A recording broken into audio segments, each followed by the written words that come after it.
During the American Civil War, soldiers faced more than just the horrors of battle. They also battled filth, disease, and a shocking lack of hygiene. With tens of thousands of men crammed into makeshift camps, access to clean water, proper sanitation, and basic medical care was often a luxury. Bathing was rare, latrines were primitive, and doctors struggled to treat infections with little understanding of germs. In fact, more soldiers died from disease and from enemy bullets. So, what was hygiene really like among Civil War armies? Spoiler alert, it was worse than you think. And if you enjoy exploring history, be sure to like, subscribe, and hit that notification bell so you never miss a deep dive into the past. Human fecal matter got into the water supply. The unsanitary conditions in military camps often affected nearby water sources. In some cases, soldiers unknowingly placed latrines too close to rivers or wells, leading to contamination. Although medical experts of the time recommended boiling water to remove impurities, this practice was not consistently followed. Many soldiers lack the resources or knowledge to make it a routine habit. As a result, illnesses such as dysentery and cholera spread rapidly through the ranks. Poor sanitation, combined with overcrowding and limited medical understanding, made these diseases some of the most persistent threats to soldiers' health during the war. Soldiers died of disease, twice as many as in combat. The challenging living conditions in Civil War camps, combined with limited understanding of disease transmission, placed soldiers at a higher risk of illness than battlefield injuries. Poor sanitation, contaminated water, and overcrowded camps created an environment where infections thrived, often overwhelming military hospitals.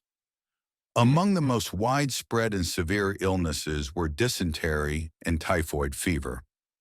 These diseases, largely caused by bacteria in unclean water and food, led to severe dehydration and prolonged suffering.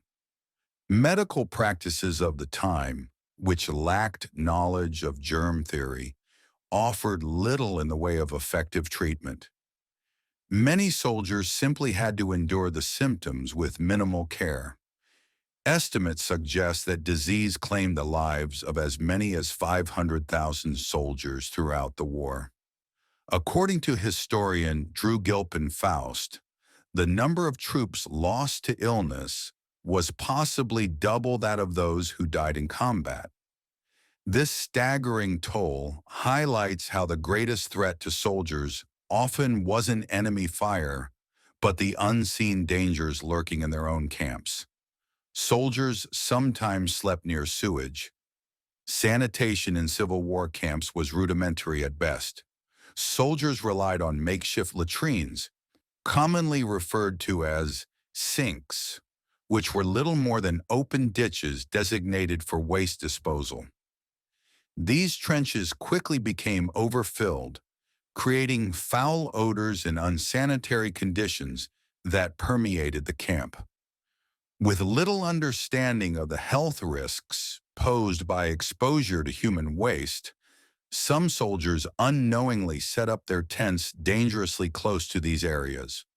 One Confederate soldier experienced this firsthand when he discovered, to his dismay, that he had been sleeping in an area contaminated with sewage.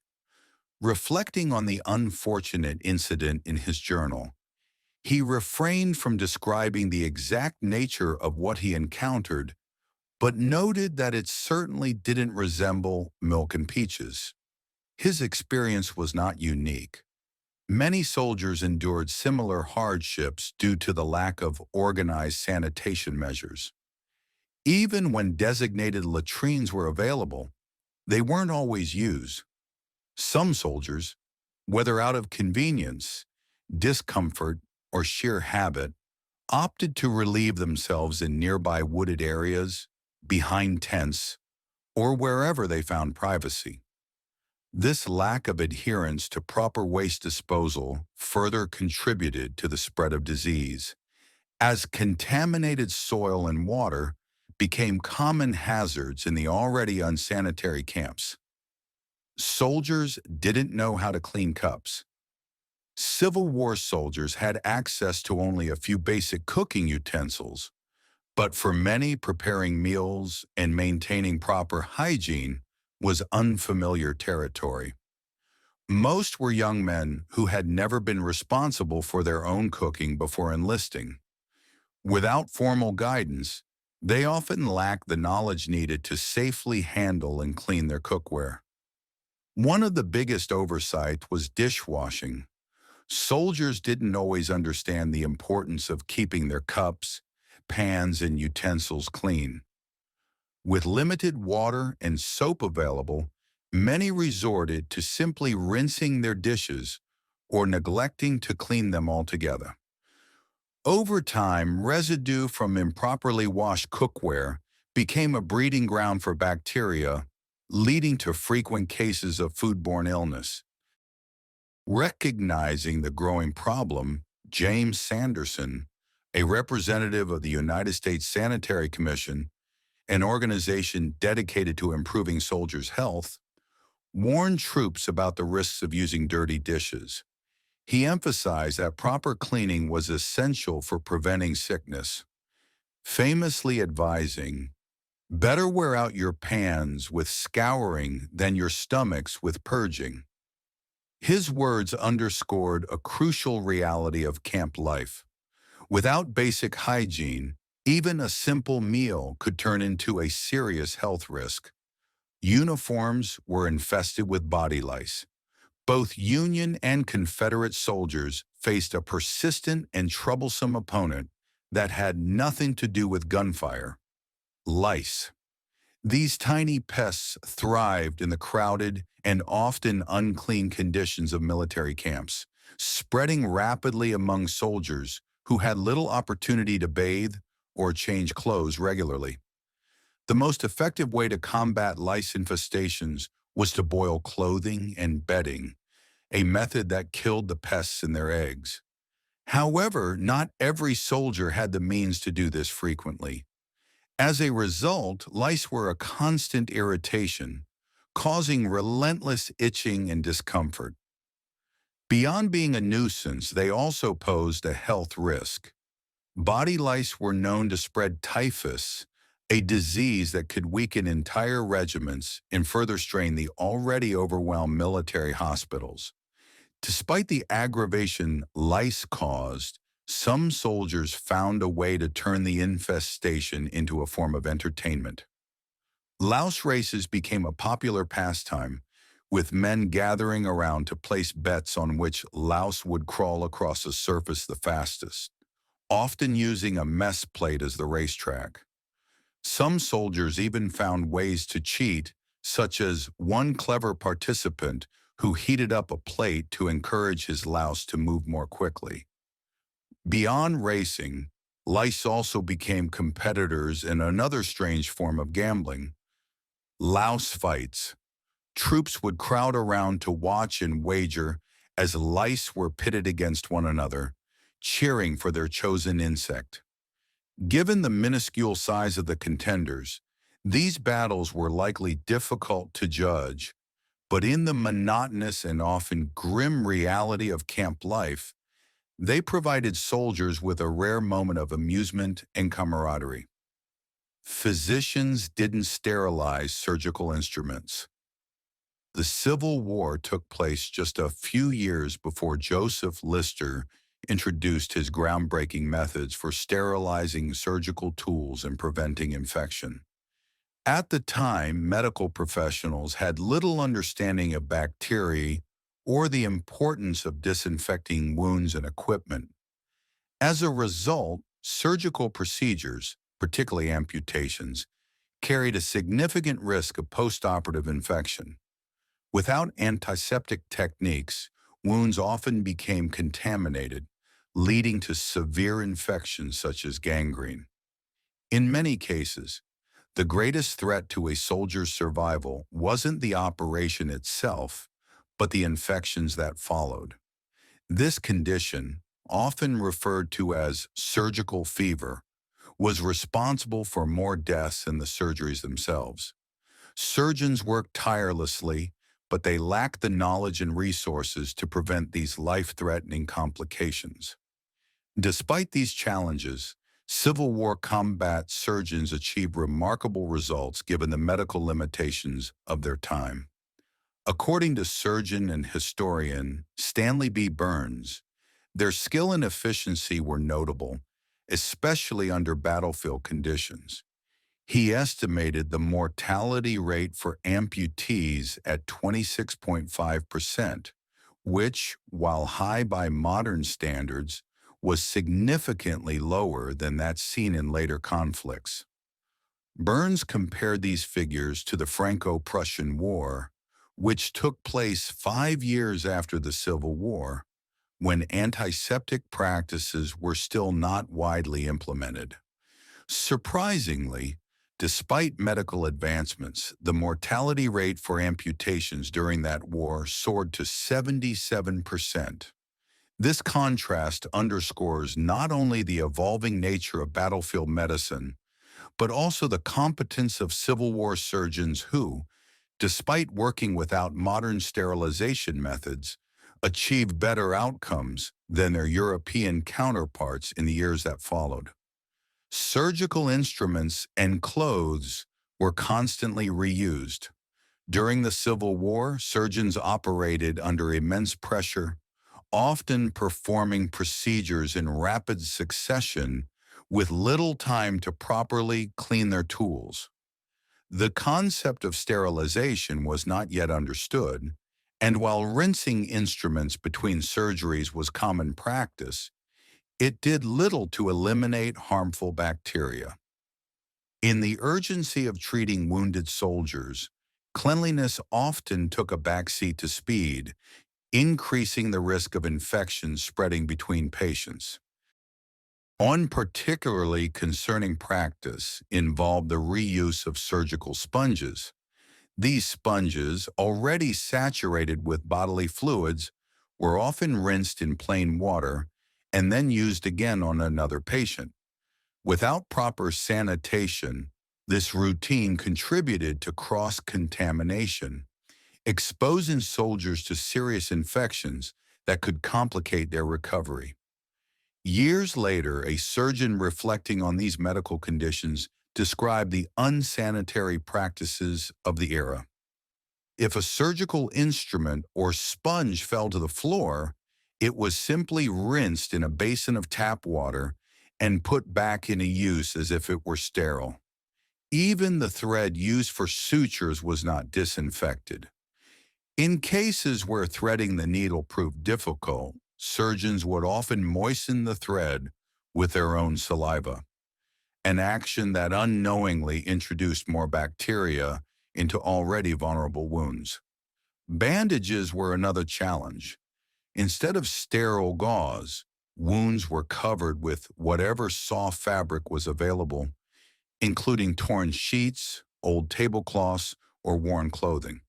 While these materials were relatively clean, they were not disinfected, increasing the risk of infection. Despite these unsanitary conditions, Civil War surgeons worked tirelessly to save lives. Their methods, though rudimentary by today's standards, reflected the best medical practices of the time.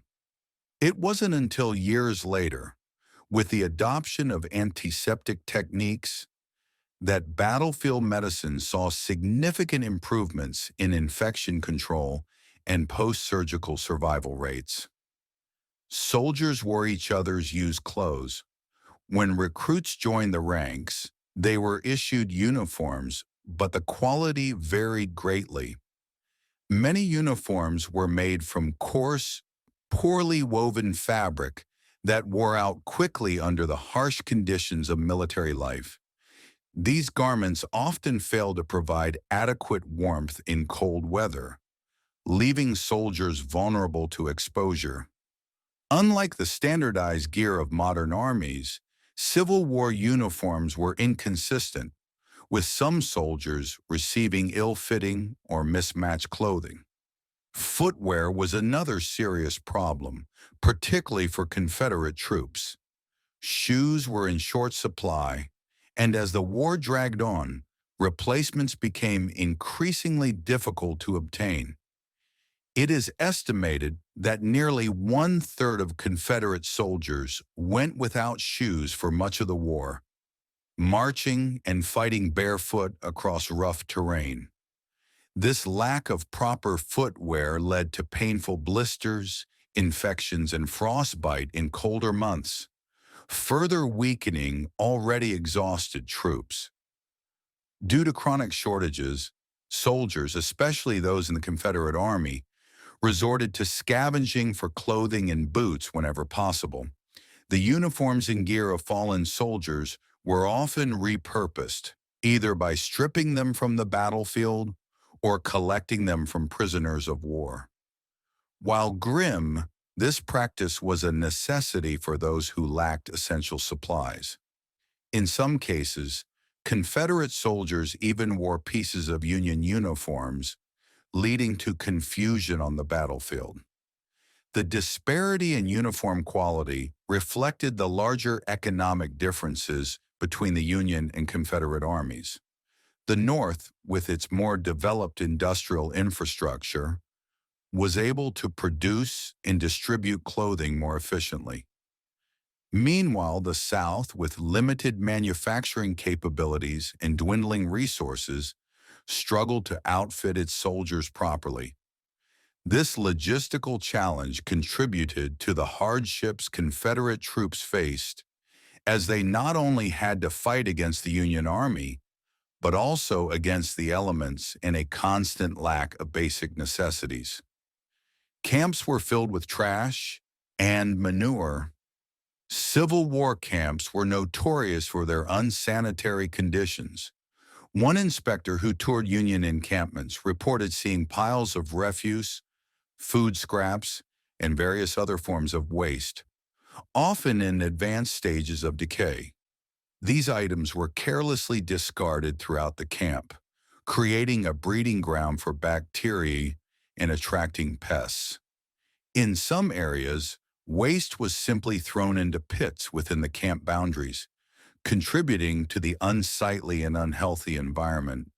He also described large accumulations of manure and other animal remains situated close to the soldiers' living spaces, further compounding the unhygienic atmosphere. The stench from these unsanitary conditions would have been overwhelming. With waste left unchecked, the air was thick with the smell of rotting food, excrement, and decaying organic material. This constant exposure to foul odors added to the discomfort of soldiers, who were already facing physical exhaustion and the stress of constant danger. The lack of proper sanitation in Civil War camps was a significant factor in the spread of disease, as these conditions provided fertile ground for illness to take root. Soldiers' personal hygiene was equally neglected. Despite official orders mandating that each soldier take a bath once a week, many went without the luxury of regular bathing. The logistics of camp life, combined with the demands of battle, made it difficult for soldiers to adhere to these guidelines. Water was often scarce, and time for self-care was in short supply, as soldiers were focused on survival and completing their duties. Many soldiers spent long stretches of time without bathing, leading to further discomfort and health problems. The combination of unsanitary living conditions, inadequate personal hygiene, and a lack of proper waste disposal created an environment where disease could easily spread. Soldiers were not only contending with the threat of combat, but also with the constant presence of illness, which claimed countless lives throughout the war. The poor state of camp hygiene serves as a grim reminder of the challenges soldiers faced beyond the battlefield during the Civil War. clean, running water. Camps during the Civil War were seldom located near sources of clean or fresh water. When water was available, it often came from nearby streams or rivers that were tainted by nearby sewage or waste disposal sites. These water sources were frequently contaminated with harmful bacteria, posing a significant health risk to soldiers. Without access to potable water, soldiers had to rely on whatever water they could find, often resorting to well water or water from farmyards, which was just as unclean. The absence of safe drinking water compounded the difficulties soldiers faced in camp life. Not only was this contaminated water used for drinking, but it was also used for cooking, washing, and cleaning. This lack of clean water significantly increased the risk of waterborne diseases such as dysentery and cholera, which were rampant throughout the war. With no modern water treatment systems or methods for purifying water, soldiers had little recourse but to make do with whatever was available. The shortage of clean water was one of the primary contributors to the widespread illness that plagued Civil War armies. Without the means to properly wash hands, utensils, or even their bodies, soldiers were often vulnerable to infections and illnesses.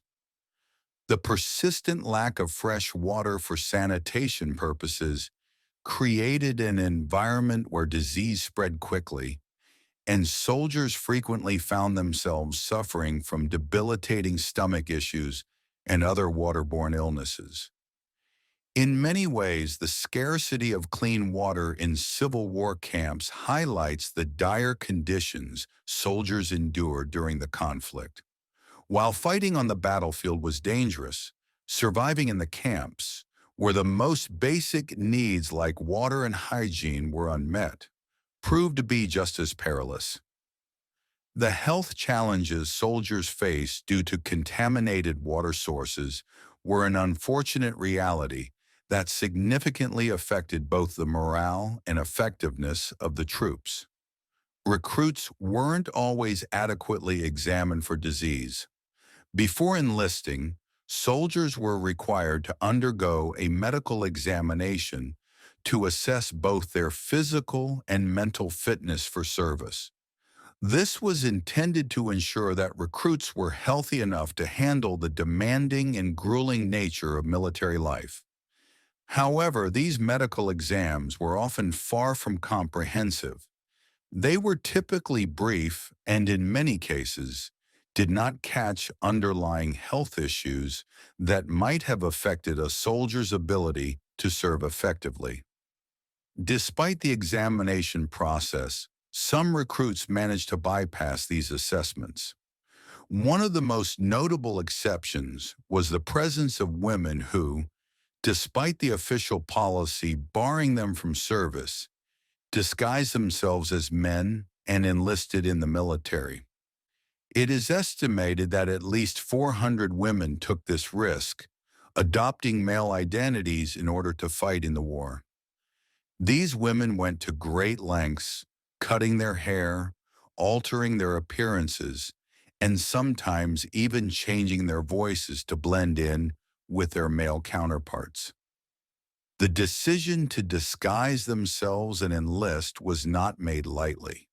These women faced significant dangers, not just on the battlefield, but also the constant threat of being discovered and facing severe consequences. Bloody fingers. When a soldier sought medical attention, the surgeon would begin by examining the wound. In many cases, this involved probing the injury with their finger, searching for pieces of shrapnel, bone fragments, or other foreign objects that might have become embedded in the wound. However, the methods used in these examinations were far from sanitary. Surgeons, in the midst of treating numerous patients, did not always take the time to properly clean their hands between procedures. As a result, the fingers they used to explore one patient's injury were often covered in blood from previous cases. This lack of hygiene during medical procedures was not due to a lack of care, but rather the limited understanding of infection control at the time. Medical knowledge had not yet advanced to the point where the risks of cross-contamination were fully recognized. Surgeons were focused on treating injuries in the most efficient manner possible, but in doing so, they inadvertently exposed patients to greater health risks. As a result, the wounds that soldiers suffered on the battlefield were often complicated by infections that could easily have been avoided with proper sanitation practices. The implications of this were dire. While a wound might have been treatable in other circumstances, the introduction of bacteria from previous patients significantly increased the likelihood of infection, which could lead to complications, prolonged suffering, or even death. At the time, medical professionals had not yet adopted modern sterilization practices or fully understood the importance of washing hands and instruments between patients. Malaria and skin disease. Soldiers who lived in tents during the Civil War were essentially exposed to the outdoors, with little protection from the harsh elements. While some troops were issued rubberized blankets meant to shield them from the dampness of the ground, many soldiers chose to discard these blankets in order to reduce the weight of their gear. This decision, though practical in the short term, led to a variety of health issues, as sleeping on the cold and wet ground created ideal conditions for a number of illnesses to take root. One of the most common and debilitating issues soldiers faced due to the damp conditions was the development of skin diseases. Constant exposure to moisture and dirt, combined with limited access to hygiene, created an environment where rashes, fungal infections, and other skin ailments were rampant. In addition to these skin problems, the dampness contributed to the spread of more serious diseases, such as malaria. While the wet conditions themselves did not directly cause malaria, they created a breeding ground for mosquitoes, which were the true culprits behind the disease. The combination of standing water, stagnant pools, and humid environments allowed mosquitoes to flourish, and they spread the parasite responsible for malaria to the soldiers. The prevalence of malaria became such a significant concern that it was widely recognized as a major health threat in the camps. Scientific American magazine, in an effort to address this growing epidemic, even recommended that soldiers use quinine, a medication known for its ability to treat and prevent malaria. Quinine was one of the few available treatments at the time and was widely used in attempts to combat the disease. However, it was not always effective in fully protecting soldiers, especially when malaria was widespread and conditions in the camps remained unsanitary. Even as the medical community recognized the need for preventive measures like quinine, the impact of malaria on the troops demonstrated the harsh realities of war that went far beyond the battlefield. As we've seen, hygiene during the Civil War was an afterthought for many soldiers, with unsanitary living conditions, poor medical practices, and a lack of understanding about disease transmission contributing to a higher death toll from illness than from battle wounds. The Civil War wasn't just a conflict between armies. It was also a battle against disease, poor sanitation, and ignorance. The soldiers of that time, enduring unspeakable hardships, paved the way for modern military health practices, though at an immense cost. If you found this look into Civil War hygiene insightful, don't forget to subscribe for more fascinating facts about the Old West and the American Civil War. Join our community of history enthusiasts and stay tuned for our next deep dive into this pivotal period of American history.